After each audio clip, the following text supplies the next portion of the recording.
Welcome to unPACKed, an open-minded podcast taking a clinical, not political approach to helping pet parents around the world. I'm Sailor Jerri, certified dog trainer, virtual dog training revolutionary, owner of Tulsa Pack Athletics, and creator of the open-minded approach. And I'm Mattison, her friend, certified dog trainer and behavior consultant.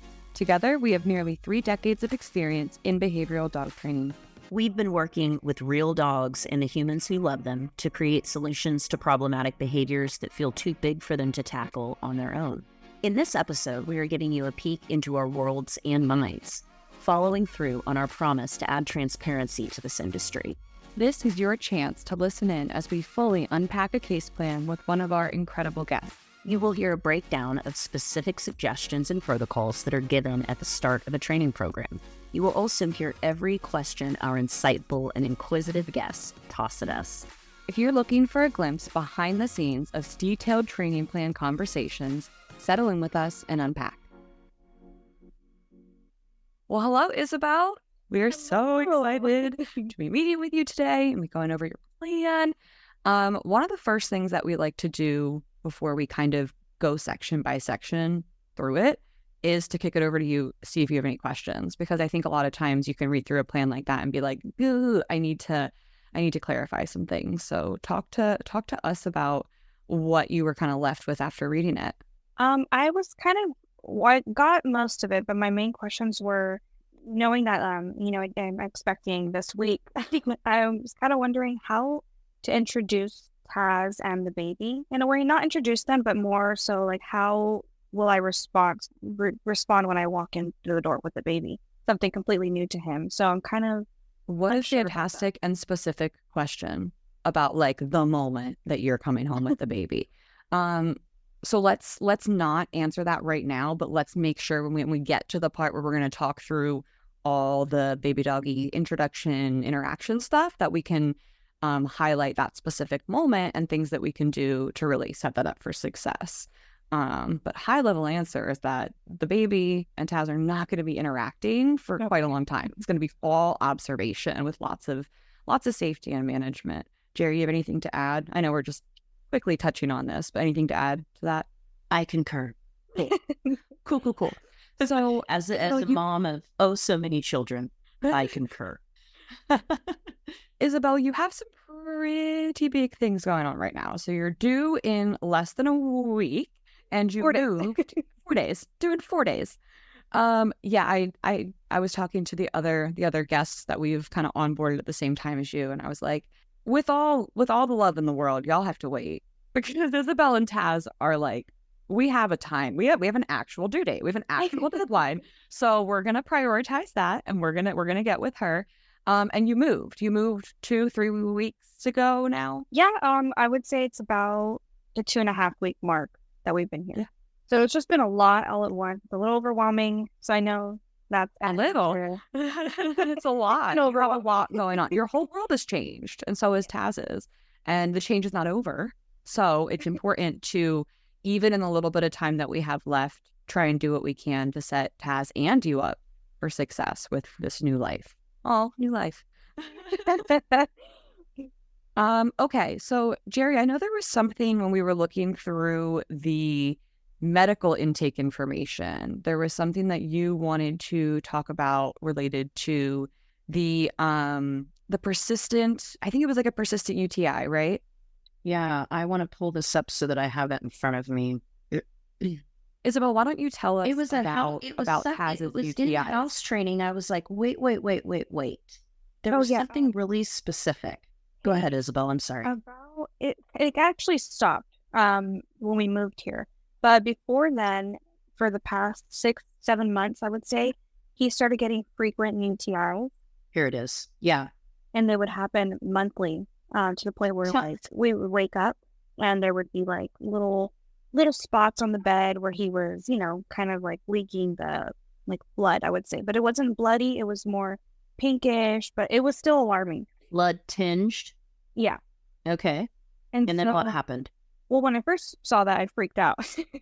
I was like, oh God, like I need to do something. So I called the vet and they were like, oh, well, you can give him these cranberry chews from Tractor Supply for a day. And if it doesn't stop it, then come back.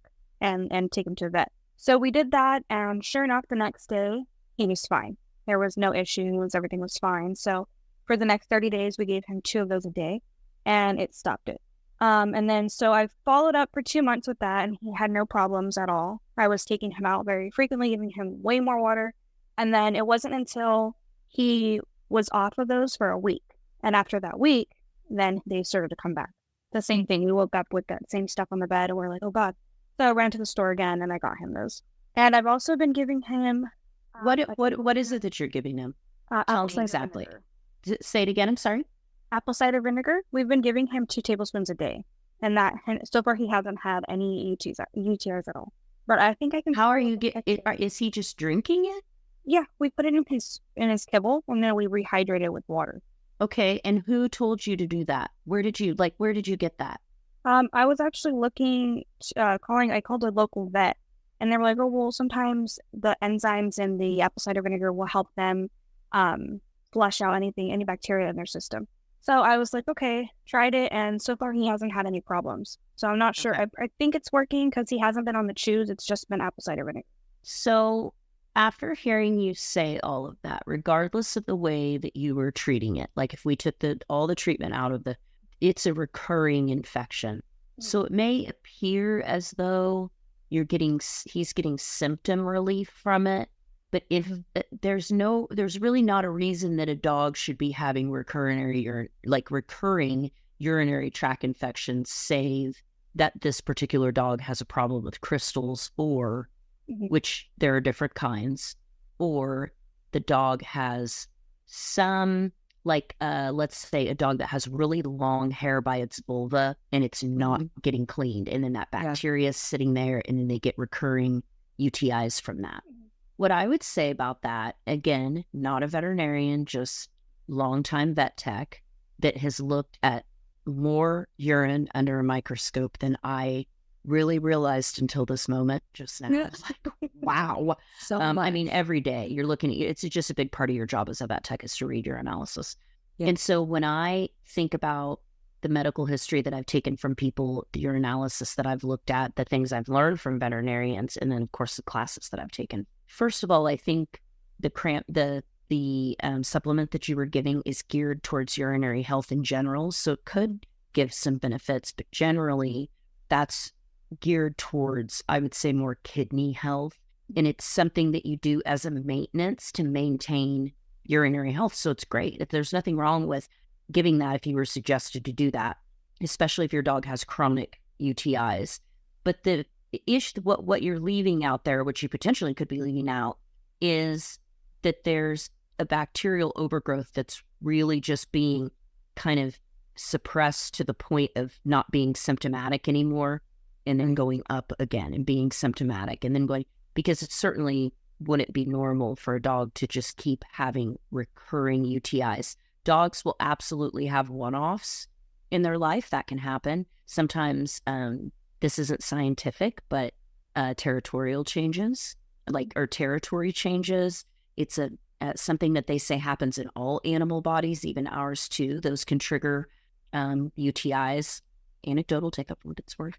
Yeah, but I would products are, like you said, more designed for support and not treatment so much. Yeah, and it sounds like he has like an issue that needs to be treated. So, well, generally that looks like them doing a full, complete urinalysis, and they're actually not super expensive. You just, they get some urine, and then they look at it under the microscope to make sure that they're not missing anything, because a lot of then we know dogs will need antibiotics. For sure. Yeah. Mm-hmm. And I will tell you, if a dog has an underlying chronic infection, it absolutely can affect their behavior. Absolutely. It's like when we have a chronic underlying condition, right? And it's like, it just makes you really on edge, so that's possible. So I just wanted to mention that, because we as trainers have to stop at that first step and be like, I think something is going on here that is outside the area of my expertise. Yeah. And I need to, we need to just give you that information the best that I can. But I think my information's a little bit I think that makes extra because of my experience, but Still, I'm not a vet. So, but that's what I would do. That's what I would really like. This is a very, very important piece of the puzzle. Yeah. Yeah. I think he definitely needs to, whether or not, he's seen in an office exam, because we could talk about like if that's something that's really stressful for him, and we have to talk through vet anxiety as well. But the urinalysis can normally be done with just a tech visit where I don't can need to have a full exam. I can 1000% teach you how to make a urine catcher out of any number of household items. Any number. And if that Instagram live doesn't happen soon, I swear I'll unfollow you. I'm so ready for this. Before they made urine catchers where you could actually purchase them like from suppliers, those like make them out of cut-off cups and wire hangers. I tell you what, I could catch urine. I'm so ready not for believe. If you don't make a reel or a live about this, I know I need to. I'm ready. Okay, I know we have limited time here, and I want to make sure we can get through everything and then also have time for your specific questions. So let's move on to the assessment. So what we saw, and this is something that I went through everything, I gave my assessment. Jerri separately, before she reads my assessment, goes through everything, and then she makes her assessment, and then she uses that to verify mine. That's how we work together, is I collect the input, we both separately review that input, and kind of just like take a look at what we're seeing here, and she's going to see some things I don't, and vice versa. So this is our sort of combined assessment, combined and verified. And you also need to mention that if we did it any other way, it wouldn't get done. I think that's the important part. It would be a lot of sticky notes on a wall. It requires Mattison to do an incredible amount of work, and I like maybe I'm a good editor. Maybe that's what I bring to the table. So we saw a dog with a very high level of excitement and needs more arousal management, but you have a pro at that here who, we're just going to, right off the bat, we're going to be able to give you access to Jerri's course, which is going to give you at least something to get started with that. I know he's reactive on the leash, and he's a low confident dude, and those things, well, the reactivity especially is going to have to be a conversation for another day and a plan for another season of your life, because we have other things we need to be focused on right now. Because Taz is displaying aggressive behavior around the food items that are dropped on the floor and against the cats, or towards the cats, I should say. And he has a long list of sounds that produce a pretty substantial fear response. And following the recent move, he's also showing some separation anxiety, howling and escape attempts and things like that. But our number one priority is to, in the assessment we wrote, it's for Taz to be prepared for the new baby, but really it's to help you be prepared to manage Taz and the new baby. Like, that's what it is. It's really about you feeling confident in just a couple of days here, going into that feeling like everyone can be safe. That's the number one goal. Number one priority is safety right now. Everything else can and will come later, but can't come later unless we do safety now and like risk management now. Anything to add to that, Jerri, or tag on? I'm just thinking about the conversation I had with you, Mattison. Well, I would say that I can't echo enough, and this is coming from just a trainer standpoint and a vet tech standpoint too. I cannot tell you, and I won't tell you, some of the things that I have seen because people did not manage their very large dogs around their babies. And I had one friend in particular who, this is not the story, Mattison. I had a friend who, her boundaries were different than mine. And with her children, with her dogs, she allowed her son to climb, and still does to this day. I'm sure she has more kids now, but allowed her son to climb all over her dogs. And it disturbed, and they were labs and they were pretty affable, so it just disturbed me, because I've never had that kind of a dog. I've always had the kind of dog that you and I have. And I just couldn't even go over to her house, and I never ever let her children around Enzo, because I just have seen some really bad things happen. And I can't tell you that I've ever seen a person blamed. It's always the dog. And it's just really frustrating as a person that is, kind of on the other side of it, that we want to get this information to you guys, because we really do want to prevent these types of traumas. It's straight up trauma. if something happens in your home, and especially on your watch if it could have been printed. So that's my spiel. I'll stop there. No, I think that's really valuable. I think people need to hear that.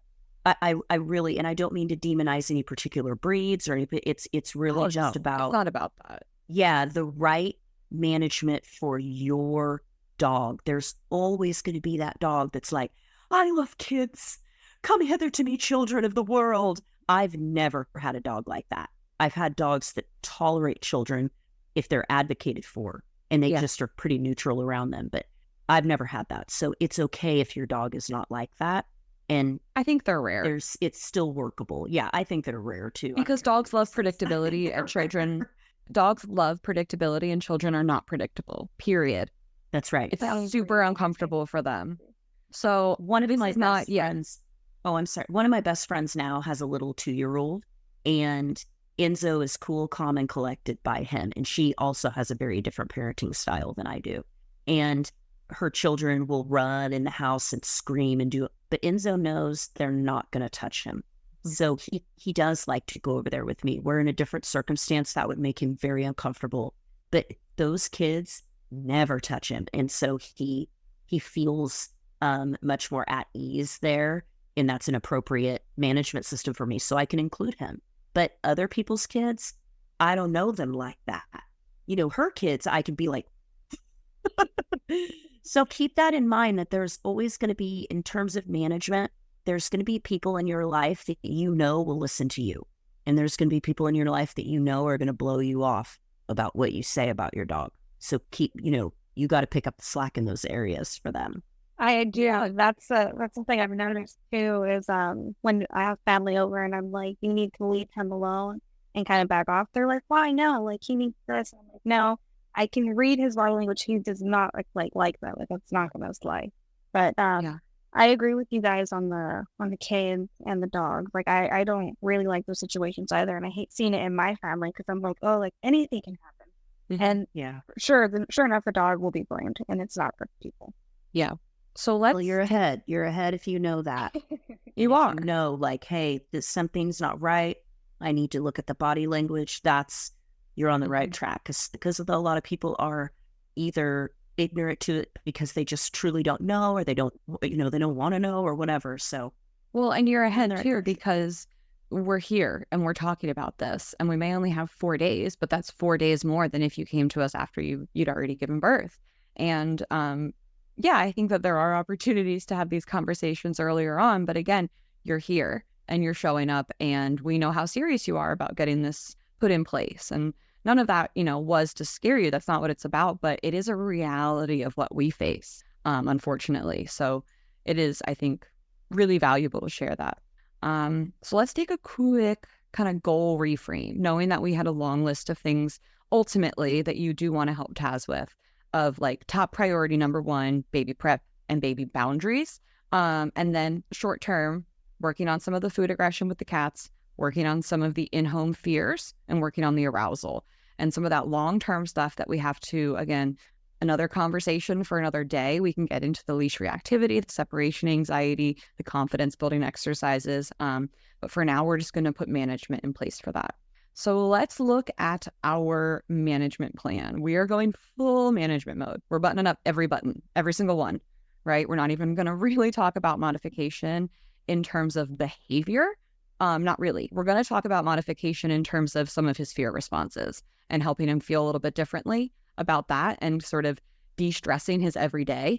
Because if he's still having this constant stress from the cats and his resources and the noise from the washer machine, and then now there's this new baby, like that's a lot, right? So we need to try and reduce the stress hormone production that's kind of happening in a 24-hour period. So like I said, the other stuff is just going to have to come later, like the leash reactivity. And we have tons of resources for that, self-paced and not, for, as and when you're like, oh, okay, I really need to work on this right now. But we know we have today things to work on. So the baby boundaries. I sent you a resource specifically of an amazing Instagram account to follow. It's called Dog Meets Baby, and they are a fantastic, phenomenal resource. I recommend anybody that is planning to start a family, or in the process of starting a family, to just have that content be coming in coming into your world, because I think that's really, really helpful. As we mentioned before, Taz and the baby are going to observe, but they're not going to interact, period. You're going to use all different kinds of management. Always one piece of management for sure. And in some instances, you might want two, and we could talk about that. So different forms of management, types of management. We're talking a leash, a kennel, a gate, a muzzle, right? I think a muzzle is a great tool. Not that we want to use it as an excuse to put our dog in like really risky situations. I don't think that that's ever a good idea or ever called for or ever fair. But when we are ready to start taking forward steps, we can do so while still maintaining safety, right? Anything to add with that, Jerri, in specifically around like the food so where should, Taz be when the baby's eating, when the cats are eating, vice versa? Well, for me, I know what I think is safe. I can only make suggestions from my perspective as a mother. I can't, so there's always, you're going to hear different things from different people. When my kids were really little babies, infants like that, it's not as big of an issue because you're not feeding them. I mean, it's mostly you're either nursing or if you're doing bottle, whatever. So in the beginning, there will be a tendency to want to think that that doesn't count or that doesn't matter or whatever, but it does build in a habit of you letting him around when there is something going on where the baby's taking food in. And so you can use different things for that. Some people will say, don't let the dog in the room at all. Some people will say, you can be on your place bed and be in the room. I think that it's different for every dog, but I certainly, as children get older, if they are eating, they will be doing the scatters accidentally, and they have it on their hands, and dogs who are at their level, at their eye level, jackpot. No, they're not supposed to lick things off of their fingers, and then the kids and it's all very innocent in theory. Because I think people want to believe that their dogs somewhere in there are rationalizing that they need to deny instincts because their relationship with their dog parent is so wonderful. That's delusional, I mean, so if there's a little kid around with sticky fingers dropping food on the floor, the dog's going to hang around. I'm pretty sure that pretty soon that child is going to become bigger and start moving around. And then it can become a situation where resource guarding happens against a child in the home. And that you do not want to go down that road. That's going down the road of a bite. That's going down when really it could all be prevented by just making whatever rules that you feel. So a lot of that has to do with what your house looks like.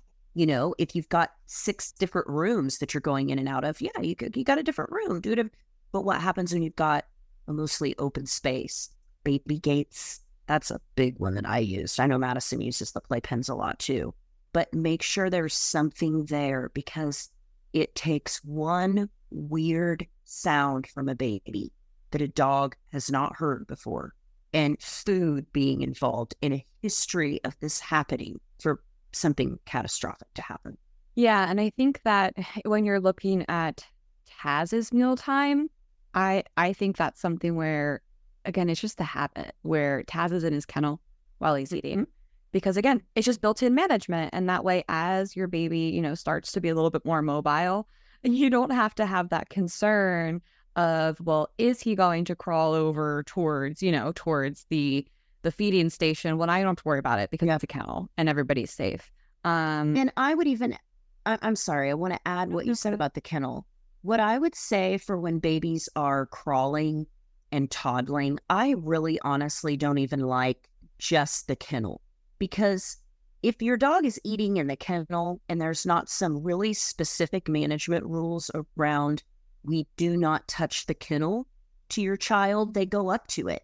And that can create anxiety and a need to guard, in a dog. So there's nothing wrong with making sure that you've got a door closed in between the two when he's eating, or whatever that scenario looks like for you. Or maybe there is a baby gate to that room where his kennel is.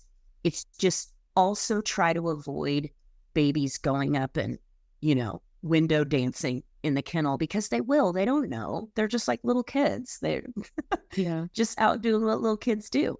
I think that when anything high value is involved for Taz, whether it's the baby or the cats, they're just going to be a part of his life. So I think that's where you want 2 levels of management, like the kennel and the gate, or the kennel and a door, right? I think that's perfect, like best case scenario. In another room, behind a closed door in his kennel. Perfect. Ain't nobody going to mess with him with that stuff. And that's not like punishing him. That's giving him the gift of privacy. I think he will enjoy that. I would. Like, especially with if the cats are really annoying him when he has stuff that's like really special and valuable to him. Now he can just relax and have that time, and he might really enjoy being set aside and having like quiet decompressing. You could put like the white noise or some classical music for him, give him a little relaxation zone. You might want to be building yourself a relaxation zone, but we could do that for Taz too. Let's, while we, have time, I don't want to get cut off before we get back to your very specific question. So let's talk about the day coming home with the baby, because you have access to us. You can always come back and ask questions about this plan. It's a lot to go through. It's not designed to be like, okay, plan done in one day. What's next? Like, no, this takes a while to sift through and start to step into those solutions. So first of all, in between now and then, if you haven't started like unpackaging baby things, I want you to start doing that. Several items a day, having him getting used to seeing them and not interacting with them, right? Baby toys look a lot like dog toys. I want you to start using any products that you're going to use after you give birth now. So you starts getting used to the smell of them now, because that can be really weird of like, oh my God, everything has changed, it's right? So overwhelming. I think that's the most overwhelming thing to dogs is the smell. Smells. Like, I love the smell of babies. But it's like, we're hardwired as human beings, especially women, to love that. And it does something to us. That non-dogs. But it's potent. It's potent.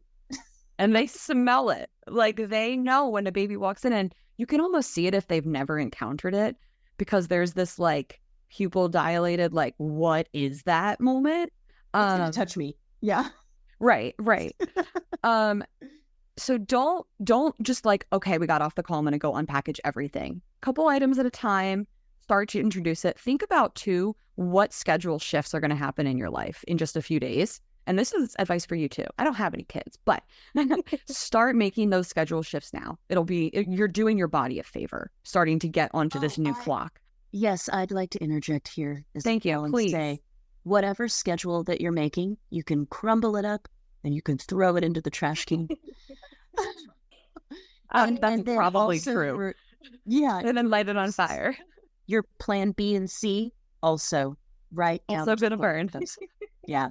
You're not going to know, but I know what Mattison means. So things like, that if now or you're sleeping until whatever, that's not going to happen anymore. You're not going to have that time. So if you can't sleep and you still have to get up at the same time, and you know that you can't, and you're whatever, all these things, like maybe just bump stuff an hour earlier, maybe just start some wild difference that that's going to happen. No matter what you do, it's going to be really hard to plan for it. I think it's really more about your support system. So is the support system there to help you when the literal baby potentially hits the fan? Who's there to help you? Who's there to help you in community? I actually have a lot of people. I have my fiance, my mom, my brother, my sister, my aunt, my grandma. So I have that warms my heart. Okay, perfect. So I actually want you to get at least one extra set of hands at your apartment the day you're coming home with the baby. And I want you to practice that in the next couple of days. Have that person come over and be like, I want you on Taz duty.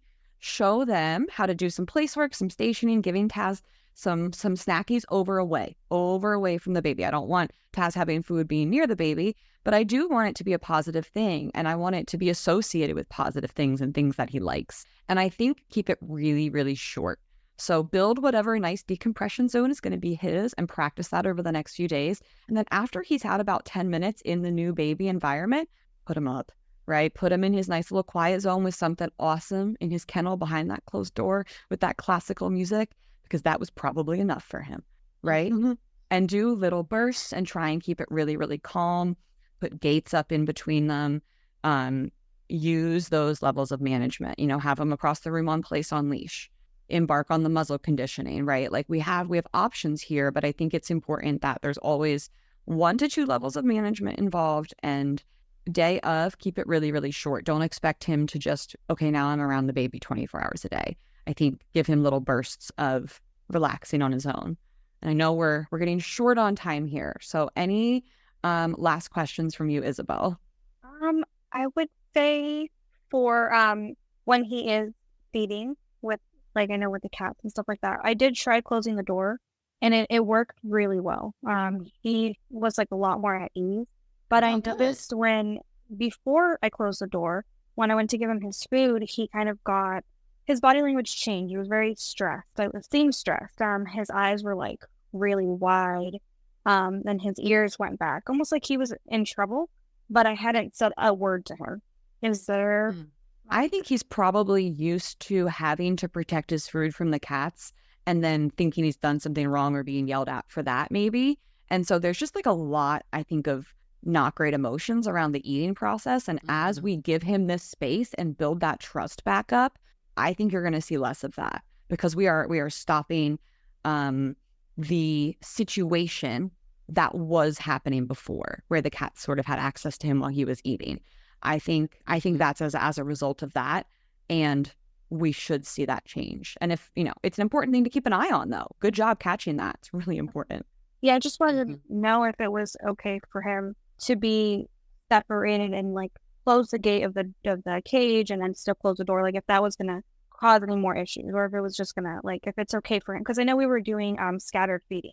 Is it okay if he's just eating out of his... I would go back to the bowl for now. Yep, just for now. Yep.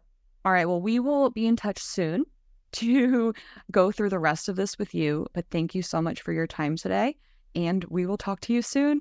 Congratulations. Thank you, appreciate it. Congratulations. We'll talk to you soon. Talk to you soon. Bye. Bye. Unpacked was created by Jerri Scherff and Mattison Skoog-Simpson. Edited and produced by Josh Wasta under the supervision of Straight Up Dog Talk, LLC, and Emily Breslin. If you are enjoying this podcast, follow or subscribe to be sure you don't miss an episode, and leave us a review on your favorite podcast platform. Looking for more honest and relatable dog content? Check out our sister podcast, Straight Up Dog Talk. See you next time.